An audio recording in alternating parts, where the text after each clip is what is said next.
Spring in the Urban Turner Workshop, and kind of some things that are going on around here so you can see a direction that we're going. Some things that have changed, some things that are new. So I haven't done a video in a while, so I just kind of wanted to go over those things. If we look over here, we see the first part of kind of what we've been working on, and that is the bowls that are drying out that are larger than 14 inches. And you'll see what we do with the ones that are under 14 inches.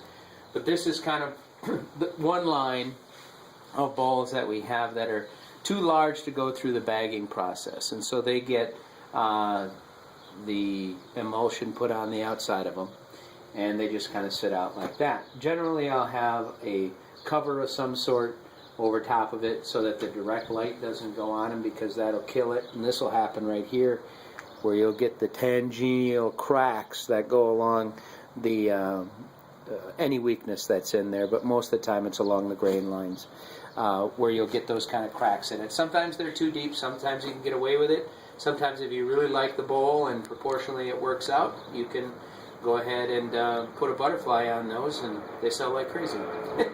So you just don't know what to expect. But those are a line of bowls. Underneath here at the bottom, then we'll have parts that are cut for my salad tongs, because these are all going to be what I call celebration bowls, occasion bowls, and they have salad tongs that go with them. Sometimes, like these here, where they have interesting designs in them, like in this Flame Box Elder, you want to make sure that those stay together so that I can try to make those a matched pieces. And if there's defining characteristics like that, obviously if you're making two salad tongs and you make them look like they should be together, it's it only is a benefit to other people that are going to use them. So that works out nice. So we can keep those together if you can. Most stuff don't, they're fine. There isn't anything defining to hold those together. Then this mess on this side, we're in rough out stage, as you can see in the workshop. And so this piece ready to go, this piece of walnut ready to go up and get roughed out. When it's roughed out and has emulsion on it, it'll look like this one that I did last night, which is the same piece, but this one will be, anywhere, about 18 inches or something like that, and then some big salad tongs that go inside of that. So that'll be either a presentation bowl or a salad bowl. It'll be gorgeous when it's done, though. It has really nice features to it, and it's a nice crotch grain to the inside of it. Kind of looks like an eagle. It's kind of cool. So those go on another stack in the back here. And this is what the Anchor Seal looks like. Highly recommend it. This is called Anchor Seal 2. It's basically a greenwood sealer, which is a wax emulsion, liquid wax emulsion that goes on it. And it slows and equalizes the drying process between the end grain and the side grain, which is exactly what you want. Works great. And I put it on the end of my spindle pieces, or my spindle wood also, so that those don't crack and I can get the full length out of those. So that's kind of what's going on with that. Now, what I do when I cut up my wood in my slabs to get started is I cover them up with plastic. I usually get to them within a week or two, and I find out that this is okay. This covering up for a week or two is okay. And they get kind of, especially with maple, it may discolor down to the point of something that you're not taking off might get discolored. With the fungus that grows on in there when the plastic is covering it. But basically you want to keep as much moisture in them as possible. So keeping the plastic over top of them, and keeping them in these plastic bags work great. And these 50-gallon plastic bags are great because they serve all kinds of purposes in the art room, or in the workshop. They you can obviously use them as trash bags for all this scrap that you see on the floor. You can cover stuff up with them. I lay them down if I have a lot of things to wax emulsion. I can, go pretty fast and just keep the plastic underneath them. So a lot of uses for a 50-gallon plastic bag. So if you don't have a 50-gallon bucket in your wood shop to keep all your shavings in and stuff like that, the bags work out great for lots of different things. So what we're going to do later today is we'll turn this guy.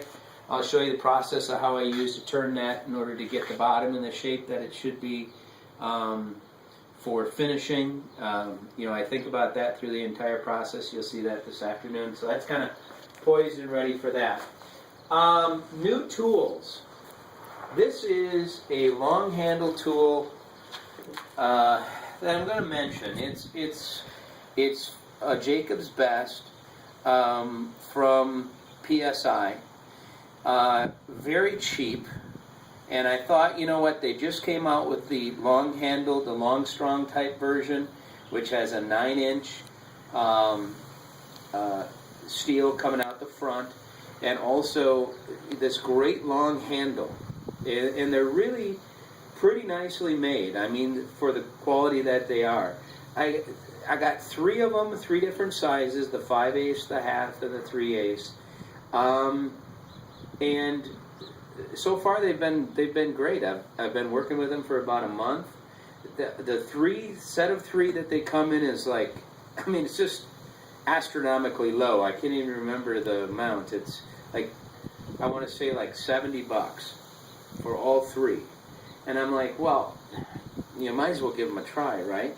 And you get a bit more than what you pay for. They stay sharp fairly well.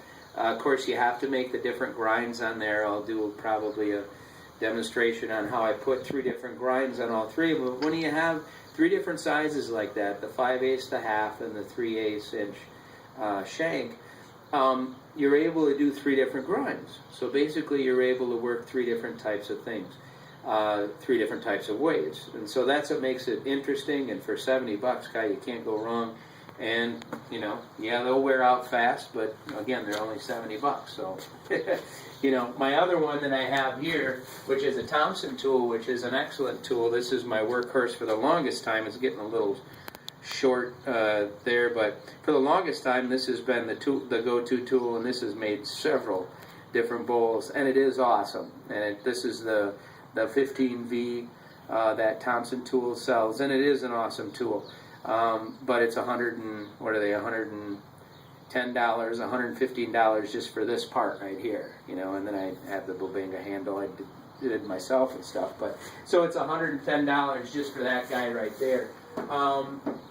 And yeah, you get what you pay for in how long it stays sharp and that sort of thing. But I'm using that tool to rough out. You know, how good of a tool does it have to be to just rough out a bowl? You know, and then your finishing tools, of course, those should be where you put your money, your good tools and your finishing tools. Let's see. Over here, I wanted to show you guys one other thing in the shop that's kind of cool. I listen to music now, and when I'm working in the shop, I wear this. This is the AirShield Pro from Trend.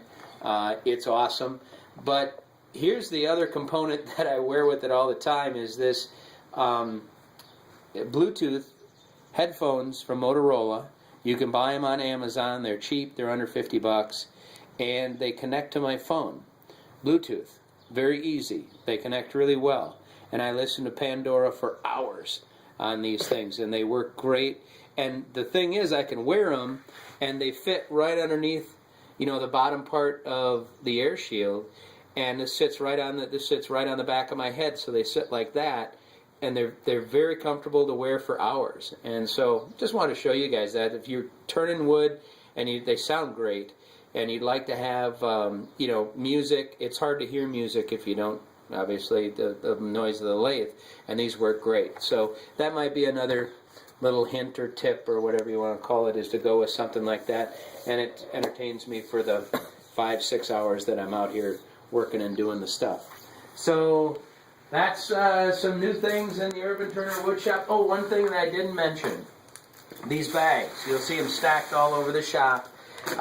These bags are numbered for all the things that I've made. So this is the Norway maple that I did on 4/1. So that's April 1st that I did those. So coming up in June here, I'll probably be getting into some of those and seeing how they turn now and check the moisture content in those. But inside of here, you'll see 2 bags. Okay, so I have one bag here that I put the piece in, and then I fill it with shavings. Okay, so it's tucked with shavings all over inside of there. And then the other bag fits right over the top